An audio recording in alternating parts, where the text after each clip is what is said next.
পৃথিবীর ইতিহাসে কোনো জায়গায় কারফিউ জারি করে কোনো সরকার প্রধান ভেঙে গেছে এরকম কোনো নজির পৃথিবীর ইতিহাসে নাই। এটা বাংলাদেশে হয়েছে। শেখ হাসিনা ভীতু বলে রাতের আধারে প্রোটেকশন পালিয়ে গেছে। আমি আবারও আজকে আমাদের এখানে আমরা ইউনাইটেড নেশনের সামনে প্রতিবাদ করার জন্য একসাথে হয়েছি। আপনি যদি আজকে বাংলাদেশের ইতিহাসের দিকে তাকান, বাংলাদেশের ইতিহাসে যত ধরনের আন্দোলন সংগ্রাম আমরা দেখছি এখন পর্যন্ত বা ভবিষ্যতে দেখব, তার সবগুলোতে কোনোটাইতেই 100 জনের বেশি মারা যায় নাই। আজকে আমার দেশে আমার সমাজের অনেকেই মারা গেছে। আমার ভাই আজকে 48 ঘন্টা থেকে নিখোঁজ। আমার দেশের ইন্টারনেট কল সার্ভিস সব স্টপ করে দেওয়া হয়েছে, কিন্তু এখন পর্যন্ত বাংলাদেশের মেইন স্ট্রিম মিডিয়াগুলো চুপ করে গেছে। তারা আজকে অন্ধ হয়ে গেছে। আজকে এত মানুষ মরে যাওয়ার পরও তারা চুপ করে বসে আছে। আমি সেনাবাহিনীকে বলতে চাই, আপনারা আমাদের অহংকার, আপনারা আমাদের সম্পদ, আপনারা আমার ভাইয়ের বুকের উপরে গুলি চালানোর চেষ্টা করবেন না।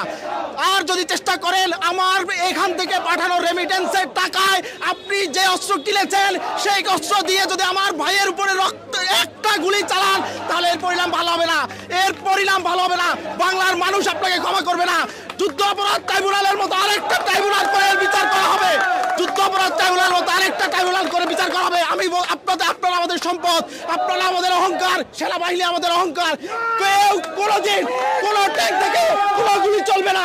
আমি আবারও বলতে চাই, আমার ভাই নিখোঁজ। আমি জানি না আমার টাকায় দেশ চলে, আমার টাকায় আপনি ব্রিজ করেন, আমার টাকায় সব করেন।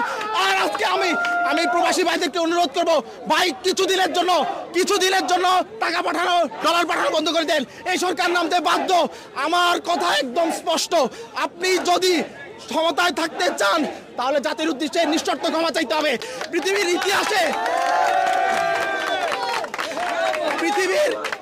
ইতিহাসে কোনো জায়গায় কারফিউ জারি করে কোনো সরকার প্রধান ভেঙে গেছে এরকম কোনো নজির পৃথিবীর ইতিহাসে নাই।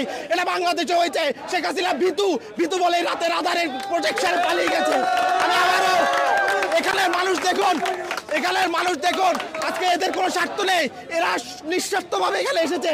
এরা কোনোদিন বাংলাদেশের প্রেসিডেন্ট প্রার্থী হবে না, কোনোদিন প্রধানমন্ত্রী প্রার্থী হবে না, কিন্তু এরা এখানে এসেছে মাত্র তার ভাইয়ের বুকে গুলি চলছে। আর সবচেয়ে বড় কথা হচ্ছে ছাত্রলীগ, তারা পুরুষত্ব হারিয়ে ফেলেছে। তাদের পুরুষত্ব হারিয়ে গেছে।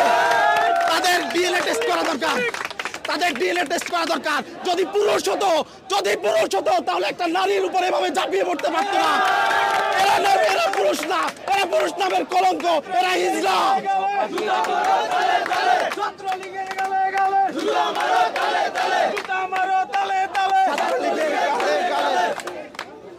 আমি আবারও আমাদের প্রবাসী ভাই যেখানে আছে সৌদি আরব, কাতার, কুয়েত, আপনারা বন্ধ করে দিন। আর বাংলাদেশের মানুষকে করব, আমরা এখানে যথেষ্ট পরিমাণ প্রোটেস্ট করতেছি। ইনশাল্লাহ বিজয়ের পরে দেখা হবে।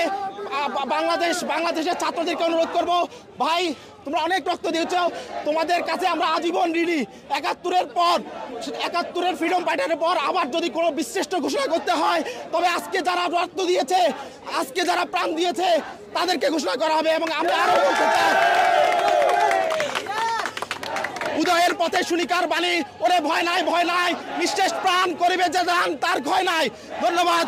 জয় বাংলা, বাঙালির জয় হোক, বাংলার জয় হোক, বাংলাদেশ দীর্ঘজীবী হোক। ধন্যবাদ সবাইকে। Thank you.